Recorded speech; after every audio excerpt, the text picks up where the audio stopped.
Assalamualaikum warahmatullahi wabarakatuh. Perkenalkan, nama saya Dinda Rorodanti dengan NIM 2020 101103113337.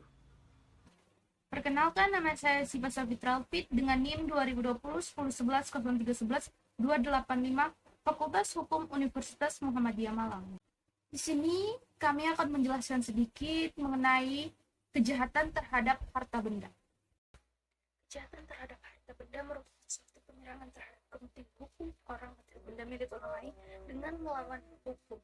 Di sini kami akan menjelaskan sedikit beberapa macam-macam kejahatan terhadap harta benda. Yang pertama yaitu pencurian. Pencurian artinya mengambil suatu barang milik orang lain dengan cara melawan hak orang tersebut. Pencurian terbagi dalam beberapa macam. Yang pertama, pencurian dalam bentuk pokok pasal 362 KUHP. Pasal ini merupakan bentuk pokok daripada tindak pidana pencurian yang untuk dapat memasukkan atau mengatakan perbuatan seseorang ke dalam rumusan pasal ini. Harus melihat unsur-unsur yang terkandung di dalam rumusan pasal itu sendiri. Adapun unsur-unsurnya yaitu unsur objektif, terlihat dari kalimat mengambil barang yang seluruhnya atau sebagian kepunyaan orang lain. Dan yang kedua yaitu unsur subjektif, terlihat dari kalimat dengan maksud untuk memiliki secara melawan hukum. Yang kedua, pencurian berat. Tindak pidana pencurian ini harus dibedakan dari tindak pidana pencurian yang lain. Oleh karena ada hal-hal yang bersifat khusus yang dipandang sebagai harus dinilai sebagai yang memberatkan kualitas dari pencurian dengan maksud untuk memiliki secara melawan hukum. Yang ketiga, pencurian ringan, diatur dalam pasal 364 KUHP. Perbuatan yang diterapkan dalam pasal 362 dan pasal 363 butir 4 dan butir 5 apabila tidak dilakukan dalam sebuah atau perkarangan tertutup yang ada rumahnya, jika harga barang tidak lebih dari Rp25 diancam dengan pencurian ringan dengan pidana penjara paling lama 3 bulan atau pidana denda paling banyak Rp250. Perbuatan ini adalah merupakan pencurian ringan oleh karena objek atau nilai benda atau barang yang dicuri tidak lebih dari Rp25. Demikian juga terhadap ancaman pidana penjara hanya 3 bulan dan pidana denda hanya Rp250. Oke, jadi di sini sebenarnya ada sisa 2 terakhir tindak pidana. Nah, tindak pidana 2 ini merupakan tindak pidana tambahan dalam pencurian. Tindak pidana 2 ini terdapat pada pasal 365, 366, dan 367 KUHP. Oke, kita langsung saja ke dalam pencurian dalam kalangan keluarga pasal 367 KUHP. Dalam pasal ini, kita bisa melihat rumusan pasal tersebut. Maka ada 2 ketentuan utama yang diatur, yaitu yang pertama, ditiadakannya tuntutan pidana jika si pelaku adalah suami yang masih terikat sepenuhnya dalam perkawinan yang sah dengan kehilangan atau sebaliknya. Yang kedua yaitu ketentuan dalam rumusan pasal ini merupakan delik aduan relatif. Jika si pelaku yang pertama suami istri yang sudah terpisah meja dan ranjang atau terpisah harta kekayaan. Yang kedua keluarganya sedarah dalam garis lurus atau garis menyimpang 2 derajat.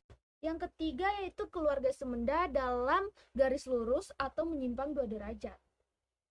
Oke, kita lanjut ke next slide. Selanjutnya yaitu yang kedua, yaitu tindak pidana pemerasan, diatur dalam pasal 368 KUHP. Di dalam rumusan ini terlihat unsur-unsurnya untuk menentukan atau dapat dipakai sebagai pedoman dalam penuntutan dan penjatuhan pidana. Yaitu yang pertama dalam ayat 1, ada unsur yang bersifat subjektif, terlihat dari kalimat dengan maksud untuk menggunakan diri sendiri atau orang lain dengan melawan hukum. Yang kedua, ada juga unsur yang bersifat objektif, terlihat dari kalimat perbuatan memaksa orang dilakukan dengan kekerasan atau ancaman kekerasan, supaya orang itu memberikan sesuatu barang atau benda yang seluruhnya atau sebagian kepunyaan orang itu atau orang lain, atau membuat hutang atau menghapuskan, meniadakan piutang. Yang kedua, yaitu dalam ayat 2, terdapat unsur yang memberlakukan ketentuan pasal 365 ayat 2, 3, dan 4 KUHP terhadap ketentuan pasal 368 KUHP ini. Oke, yang ketiga yaitu tindak pidana pengancaman, diatur dalam pasal 369 KUHP. Nah, dalam pasal ini kita bisa melihat memperhatikan rumus pasal 369, maka dapat ditarik unsur-unsurnya, yaitu yang pertama yaitu ada unsur subjektif terlihat dari kalimat dengan maksud untuk menguntungkan diri sendiri atau orang lain secara melawan hukum. Yang kedua yaitu unsur objektif terlihat dari kalimat barang siapa dengan ancaman memaksa seseorang untuk. Nah, dengan ancaman ini maksudnya yaitu akan meminta atau mencemarkan, akan menista atau mencemarkan dengan tulisan atau lisan, dan akan mengumumkan atau membuka suatu rahasia. Sedangkan yang memaksa seseorang untuk, itu maksudnya untuk menyerahkan sesuatu benda, barang yang seluruhnya atau sebagian kepunyaan orang lain, dan juga menghapuskan hutang atau membuat piutang. Nah, selanjutnya yaitu tindak pidana penggelapan. Tindak pidana penggelapan ini diatur dalam pasal 372 sampai 377 KUHP. Dalam pasal 372 itu merupakan penggelapan biasa, di mana unsur-unsurnya yaitu sebagai unsur subjektif dan unsur objektif. Di dalam unsur subjektif itu terdapat dilihat dari kalimat dengan sengaja dan dengan melawan hukum. Sedangkan di unsur objektif terlihat dari kalimat memiliki barang yang seluruhnya atau sebagian kepunyaan orang lain, barang itu ada padanya atau dikuasai bukan karena kejahatan. Nah, selanjutnya penggelapan ringan, diatur dalam pasal 373 KUHP. Tindak pidana penggelapan ini juga sering disebut dengan tindak pidana penggelapan biasa, tidak dimasukkannya masalah ternak sebagai suatu keadaan yang dapat memberatkan si pelaku. Sebagaimana dalam rumusan pasal 363 KUHP, kiranya di kalangan para ahli atau sarjana hukum dapat diterima dan sangat tepat. Oleh karena hal ini didasarkan pada pemikiran bahwa pada umumnya dalam masyarakat, terutama dalam pedesaan, orang yang lebih kaya dan memiliki ternak menitipkan ternaknya pada orang yang lebih miskin untuk dipelihara dengan perjanjian bagi hasil di antara mereka, sehingga si penerima ternak seolah-olah sebagai pemilik. Kemudian si penerima itu melakukan penggelapan ternak tersebut, maka tidak mungkin melakukan tuntutan dan ancaman pidana berat terhadap orang miskin tersebut. Oleh karena hal itu sangat memberatkan bagi orang-orang miskin dan tidak begitu banyak manfaat yang didapat dengan tuntutan dan ancaman pidana berat itu. Yang selanjutnya yaitu penggelapan berat, diatur dalam pasal 374 KUHP. Nah, pada pasal ini sebenarnya penggelapan sering dinamakan dengan penggelapan yang bersifat khusus, oleh karena adalah hal yang bersifat khusus. Jika memperhatikan ketentuan rumusan pasal tersebut, maka unsur-unsurnya yaitu satu, semua unsur penggelapan pada pasal 372 KUHP. Yang kedua, ditambah dengan unsur yang memberatkan pidana, yaitu yang pertama oleh seseorang, kedua barang di bawah kekuasaan karena hubungan kerja secara pribadi, hubungan kerja dalam mata pencarian, atau profesi, dan yang terakhir hubungan itu memperoleh upah. Hal-hal tersebut di atas merupakan kerja yang bersifat sosial, akan tetapi memberatkan pidana terhadap para pelaku, oleh karena si pelaku tersebut sebenarnya telah diserahkan suatu tanggung jawab dan kepercayaan terhadap suatu barang, tetapi justru si pelaku itu sendiri yang melakukan tindak pidana, sehingga akan terlihat adanya hubungan sosial yang menyangkut status atau kedudukan antara dua orang yang berbeda karena pekerjaan. Nah, yaitu antara si pelaku dalam status kedudukan sosial yang lemah dan orang yang memberikan tanggung jawab, dan kekuasaan atau kepercayaan berada dalam status atau kedudukan sosial yang kuat. Nah, yang selanjutnya yaitu penggelapan dengan pemberatan, diatur pada pasal 375 KUHP. Unsur-unsur yang terlihat di dalam rumusan pasal ini yaitu semua unsur yang terdapat dalam pasal 372 KUHP, ditambah dengan unsur yang memberatkan pada pasal 374 KUHP, yaitu oleh orang yang kepadanya terpaksa barang itu diberikan untuk disimpan, yang kedua terhadap barang yang ada pada orang tersebut karena jabatan sebagai wali atau pengampu, kuasa atau harta kekayaan yang ditinggal pemiliknya, pengurus yang menjalankan wasiat dan pengurus lembaga. Penggelapan dalam pasal ini dilakukan oleh orang-orang tertentu dalam kewajibannya sebagai akibat dari hubungan orang itu dengan barang-barang yang harus diurusnya. Berikutnya yaitu penggelapan dalam keluarga diatur dalam pasal 376 KUHP. Ketentuan pasal ini adalah merupakan delik aduan relatif. Oleh karena memerlukan adanya suatu pengaduan dari orang yang terkena kejahatan dan merupakan syarat mutlak untuk melakukan penuntutan pidana bila telah ada pengaduan dari pihak korban kejahatan sebagai yang mengadukan tindak pidana ini. Nah, yang terakhir merupakan pidana tambahan dalam penggelapan diatur dalam pasal 377 KUHP.